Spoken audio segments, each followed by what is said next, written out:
I'm going to give you a challenge, and the challenge is to have you think about what you feel is the biggest problem humanity faces. Just visualize it. You think this is the biggest problem that humanity faces. I'm not about to give you the answer to that problem. What I'm going to say to you is that when you actually find the solution, the most effective solution for it, at the center of that solution, you will see how critical girls' education is to it. And that is why girls' education, why you? Because whatever is plaguing you, whatever is plaguing humanity, when we find the solution, we will find empowering girls smack in the middle of it. So I'm going to tell you the work that I'm doing in Starfish International, working with girls, and I'm going to use my mother as a case study. So my mother was the first girl in her village, in her whole village, to go to high school. And she had to leave her family and go to the city to get an education. And I'm going to expose you to a very revolutionary quotation from the Baha'i writings. Education holds an important place in the new order of things. But if there's enough money only to educate one child, it is compulsory for everybody. But if there's only enough money to educate one child, educate the girl. The money must be dedicated to the girl's education, for she is the potential mother. So let's look at my mother's life. First girl from her village to go to high school.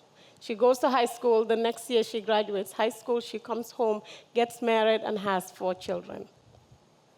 Those 4 children, within the span of 40 years, all went to college. And within the span of 40 years, have worked on girls' education in the Gambia and in America. They've worked on resettling refugees in Connecticut, in the United States, have worked on chemical weapon incineration and safety measures in Kentucky, have worked on blood donation drives and how you use social media to leverage blood donation drives. They have worked on business and economics. They've worked on marketing. And they've worked on how you use arts, music, and dance to actually do a social critique of the society. Now think about that. One girl in a village somewhere has 4 kids who all go to college and who impact their communities, not just in Africa, but as far as in the United States. Abdu'l-Baha says that the world of humanity has 2 wings. One is women and the other men. And not until both wings are fully developed can the bird fly. So this is the kind of communication I like. I like for us to be squeezed where we don't have a choice, because we're the same humanity who do a lot of damage in the world. So when we get into a corner where we're really desperate, then we get into action. And this is pretty clear about that we need both men and women to make this happen. So obviously, when we talk about prioritizing a girl, we're not talking about a fight. We're not talking about if the girl is prioritized, then the boy doesn't benefit.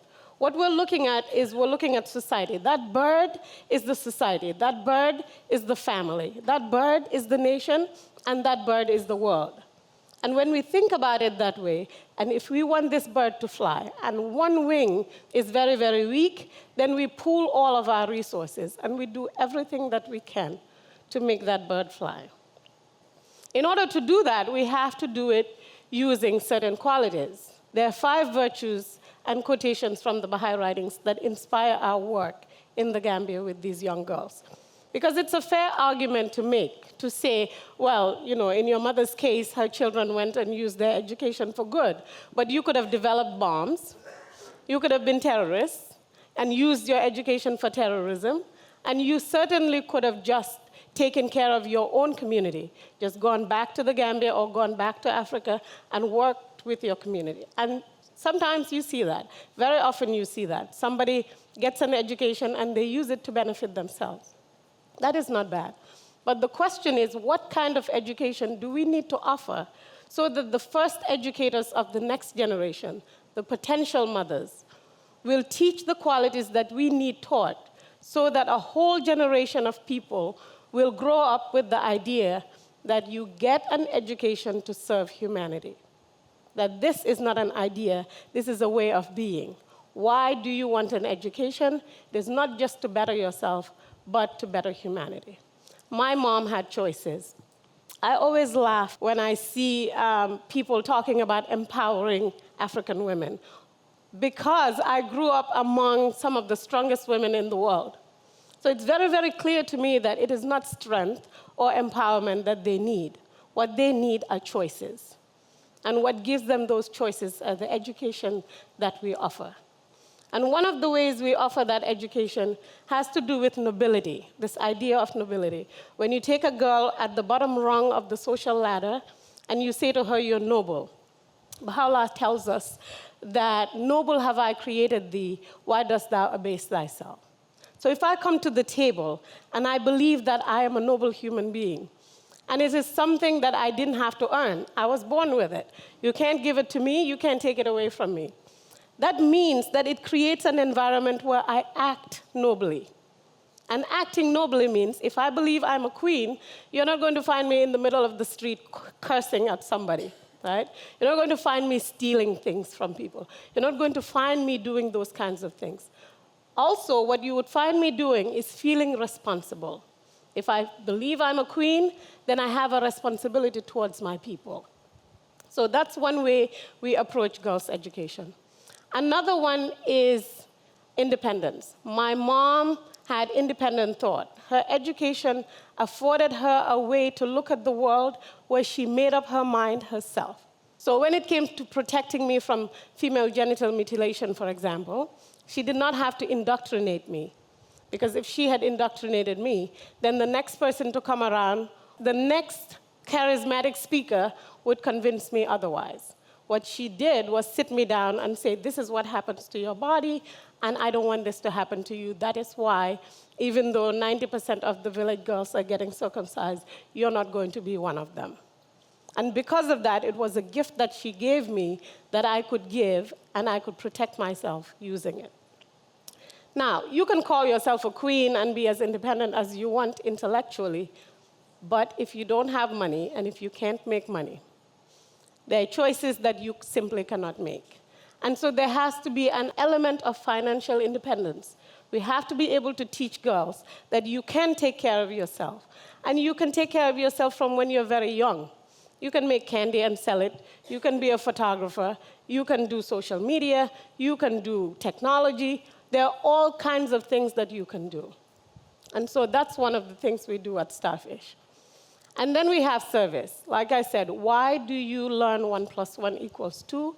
You learn 1 + 1 = 2 so that you can serve humanity. And if you grow up feeling like you're noble, you're independent, you have knowledge, you're courteous, and you realize this is a collaborative effort. It's not a competition, and we're not going to fight our way through it. We're going to unite through it. Then you stand a chance in being that first educator where what you teach your children and what you teach the next generation stands a chance of solving every single one of the problems that you identified at the beginning of this talk. Baha'u'llah says that the world is one country and mankind its citizens. I'll give you an example. I used to teach English, expository writing, and philosophy at a university in Western Kentucky. I would walk into the classroom and I would say to my students, I bet your grandparents did not think that an African female whose country was colonized by the British and who speaks with an accent is teaching you your own mother tongue, which is English, right? So this was just their grandparents' generation. So if you think about it, between their grandparents' generation and me, it was completely a different world. And so I came to Western Kentucky to teach with my culture, with my premonitions, with my training, and with everything. The same way I could do that and bring good from West Africa to Western Kentucky is the same way I could have done it with terrorism, with disease, with any bad thing that I put my mind to, right? So that is to say you don't have any escape. Girls' education, or what mothers teach their children, and what those females go on to do, or those potential mothers go on to do in the world through their kids, is going to affect you whether you're in San Francisco, in Kentucky, or in the Gambia, West Africa. So the challenge is for you to actually sponsor a girl to go to school. Try to pay the school fees of a girl. And when you pay the school fees of that girl, try to make that girl a member of your family. Want for that girl what you would want for yourself, because that girl is, in fact, a member of your family. And within that girl lies the solutions to the problems that you want solved. And the final one is to educate yourself.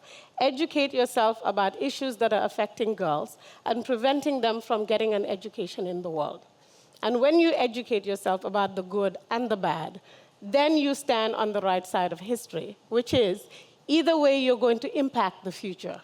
And if you impact it this way, you would be standing on the right side of history. So like I said, think about it as a boat that has a hole in it. We can fix the hole, or you can sit on the side that doesn't have water and think that it's not going to affect you. Either way, these girls hold the answers to all the problems that humanity faces. And I wish you luck as you join us in working on girls' education. Thank you.